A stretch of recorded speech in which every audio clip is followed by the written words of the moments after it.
अस्सलामुअलैकुम नाजरीन, मैं आपका दोस्त नदीम अकरम हाजिर हूं दुनिया की सियासत का सबसे खतरनाक अंदाज आपके सामने बेनकाब करने के लिए। आज गौर कीजिए, दुनिया जिस ईरान को कभी दबा लिया करती थी, आज वही ईरान दुश्मनों के दिलों पर खौफ बनकर बैठा है। आज वही ईरान है जिसके लीडर आयतुल्ला अली खामेनी साहब जज्बे, हिम्मत, ईमान और इस्लामी इत्तेहाद की ऐसी मिसाल बनकर के उभरे हैं कि अमेरिका, इजराइल और खाड़ी देशों की पूरी पॉलिटिक्स हिल चुकी है। ईरानी फौज वो होती है जो बातों से नहीं, ठोस जवाब से दुनिया को समझाती है। और जंग अगर इस्लाम और पहचान की हो तो ईरानी जवान जाबाजी के साथ मैदान में उतरते हैं और दुश्मन को ऐसा जवाब देते हैं कि दुनिया देखती रह जाती है। और 12 दिन की जंग में यह हुआ। लेकिन आज का सवाल कुछ और है। क्या अमेरिका दोबारा ईरान पर हमला करने वाला है? क्यों? ईरान ने देश भर में मिलिट्री हाई अलर्ट घोषित कर दिया है। क्यों अमेरिकी जेलों में पड़े 400 ईरानियों को अचानक डिपोर्ट करके तुरंत तेहरान भेजा जा रहा है? यह डिपोर्टेशन फ्लाइट असल में सुरक्षा कदम है या जासूसी नेटवर्क का सफाया है? और सिर्फ यही नहीं, 12 दिन की ईरान इजराइल जंग के बाद मोसाद नेटवर्क का पर्दाफाश, डच, बेल्जियम, यूरोप तक फैले जासूसी ट्रैक, यूरोप की राजधानियों में ट्रेनिंग, फिर तेहरान में गिरफ्तारी और अब मौत की सजा। यह तस्वीर ईरान से सामने आ रही है, जहां ईरान बनाम जीसीसी, बहरीन, यूएई और दुरा ऑयल फील्ड पर दावों को लेकर खाड़ी देशों की कड़ी चेतावनी जारी है। मतलब ईरान के चार तरफ से गेम शुरू हो चुके हैं। सवाल यह नहीं कि जंग कब होगी, सवाल यह है सुपर पावर किस तरफ गिरेगा।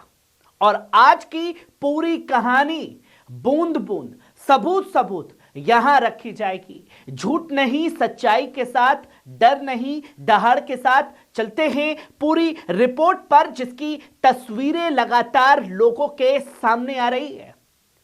America versus Iran, deportation flight का असली मतलब क्या है?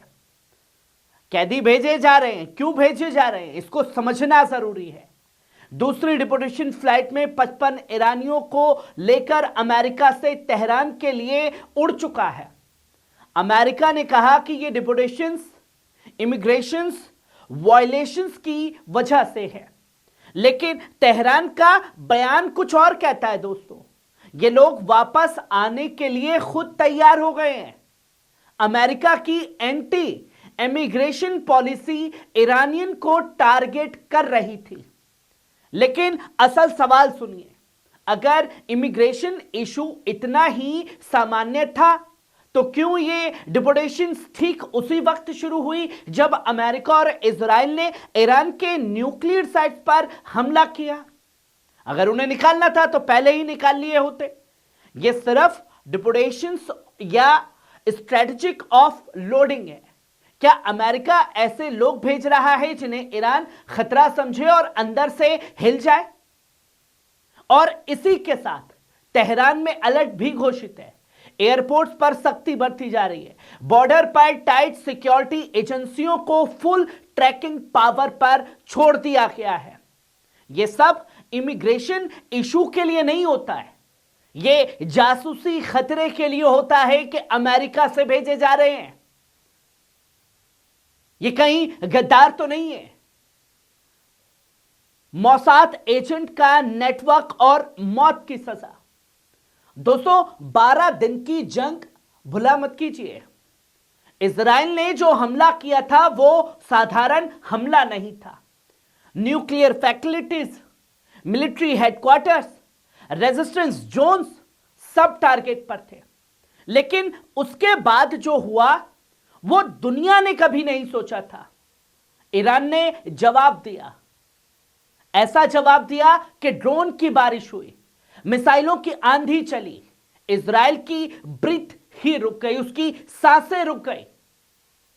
उस जंग के दौरान और उसके बाद ईरान ने कई यूरोपीय नागरिकों और डोल नेशनल को पकड़ा है और अब चार्ज जायोनिस्ट रेजिम के लिए जासूसी, military leakage, nuclear data transfer, Mossad tracking in Europe, सोफिनिया इक्विपमेंट बरामद किए जा रहे हैं। ईरान का नया लॉ साफ कहता है दोस्तों, इजराइल या अमेरिका के लिए जासूसी, संपत्ति की जब्ती, मौत की सजा। और आज तक कम से कम 9 लोग फांसी के तख्ते पर चढ़ा दिए गए हैं, कई ट्रायल जारी किए गए हैं और नए लोग अरेस्ट वारंट जारी कर चुके हैं। ईरान का खेल पूरी तरह से बदल गया है। जासूस अंदर, मौत बाहर दी जा रही है, जिसमें जीसीसी बनाम ईरान की भी तस्वीरें सामने हैं। और ऑयल, आइसलैंड और रणनीति क्या कहती है दोस्तों? अब तीसरा मोर्चा, जीसीसी यानी gulf corporation council, Bahrain, UAE, दुरा ऑयल फील्ड पर ईरान के दावों के बाद जीसीसी ने अपना सख्त बयान जारी किया। क्यों? ईरान के दावे झूठे, गलत और पड़ोस के रिश्तों के खिलाफ है। इसलिए क्योंकि यूएई के 3 आइसलैंड, ग्रेटर तुम, लेसर तुम और अबू मूसा पर किसी दखल की इजाजत नहीं पर अमेरिका बोल सकता है। दुरा ऑयल फील्ड सऊदी अरबिया और कुवैत का है, ईरान का नहीं, यह भी बोला गया। मतलब साफ है, जीसीसी अब सीधे जुबानी लड़ाई में आ चुका है और यह बयान बिना वॉशिंगटन की मर्जी के लिए नहीं होते। यह पत्ता डोनाल्ड ट्रंप ने हिलाया है ईरान के खिलाफ। क्यों? क्योंकि खेल यह है कि अगर अमेरिका और इजराइल सीधे जंग नहीं लड़ पा रहे हैं तो खाड़ी देशों का इस्तेमाल करो और आपस में लड़वा दो। यह तस्वीर लोगों के सामने आ रही है और अब यह जंग नहीं, एक तूफान आने वाला है जंग का, जो कि पूरा नक्शा भी समझाता है।